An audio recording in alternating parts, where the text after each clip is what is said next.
Chloe Noonan is grateful and in some ways amazed she's alive today. Her abusive partner was watching her every move. It gave her a brave but dangerous idea. Just leave me alone. What's your biggest fear?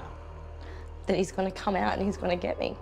Like, my kids deserve to live happy. If you didn't have the CCTV, do you think we'd even be sitting here? I wouldn't even be sitting here talking to you. I'd probably be dead. Which is a sad thing.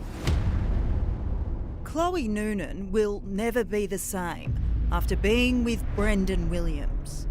I hope you rot in hell. You literally tortured me and gave me the worst PTSD and anxiety that I could ever imagine. And I never want to see him again. Chloe and Brendan got together in late 2012, soon after Brendan's 2-year-old son, BJ Williams, was murdered at the hands of another man. A father holds his daughter close after losing his young son. Chloe had met Brendan previously, but reconnected to pay tribute to BJ. It was a tragic thing that happened to his son. She says the relationship was fine in the beginning, but quickly deteriorated when they moved in together. I just started saying that I was a lying, cheating You know, I was getting isolated from friends, didn't really have any friends left, wasn't allowed to go to work anymore. Just got worse and worse, arguing, going through my phone. Wasn't really allowed to do anything or talk to anyone. Chloe and Brendan have 2 children together, a son and a daughter. But that sadly didn't stop the abuse. He's tried breaking my arm. He's threatened to shoot me with a fishing spear gun and mince me up as Burley on a boat. His main 2 was to strangle me. He used my jumper cord in one. My son was in his high chair in the kitchen watching the whole thing happen, headbutting me, just denigrating me to an empty shell. I needed some sort of way to get out. Brendan installed internal security cameras at their home, initially for Chloe to keep an eye on their children. But it became a way for Brendan to keep an eye on her. And it became that I was being surveillanced 24/7. If I said something wrong, he'd come home and abuse crap out of me. One day, Chloe found the courage to access the cameras and save footage of Brendan's abuse. I was sitting on the floor in my bedroom crying, and that's when I was like, I can't do this anymore. I need to leave, and I need to leave for good. And I had sent it to an email that nobody knew about. So I knew that I'd always have it. Chloe left Brendan and forwarded the footage to police. I watched it back before I gave it to the police and sat there bawling my eyes out because I was watching a video and I could see that it was me, but I didn't remember it. Brendan? No! Wake up and realise, we have a family! My fault, is it? What, don't you understand? No, Brendan? it's No, Brendan, please. Brendan, please. Brendan chokes Chloe next. It's too graphic to show.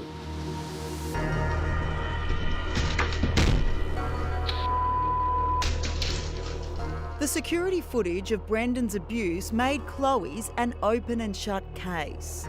Brendan pleaded guilty to 15 charges, including 8 counts of aggravated assault, 2 counts of unlawfully choking and 1 count of damaged property, and was sentenced in March to a maximum of 5 years behind bars.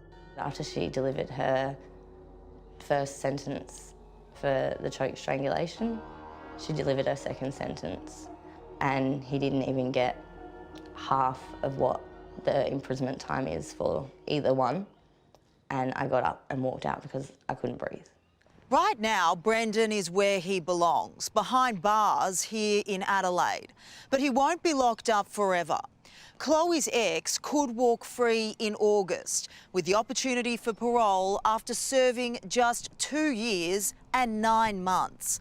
It's a sentence that Chloe says is a disgrace. I got, oh, here you go, here's a slap on the wrist. Even though you brutally assaulted her numerous times in front of her children. Given the harrowing footage you gave to police, does it make you wonder what it takes for someone to get a maximum sentence? Well, what, do I have to be dead for them to charge him properly? Because that's pretty much the next step. Chloe says one good thing has come from all of this, though.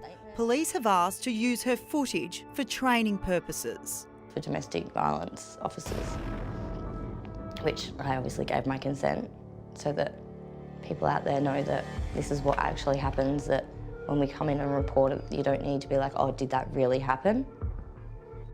Chloe's experience is as real as it gets, and so is the fact that Brendan could be free again in months.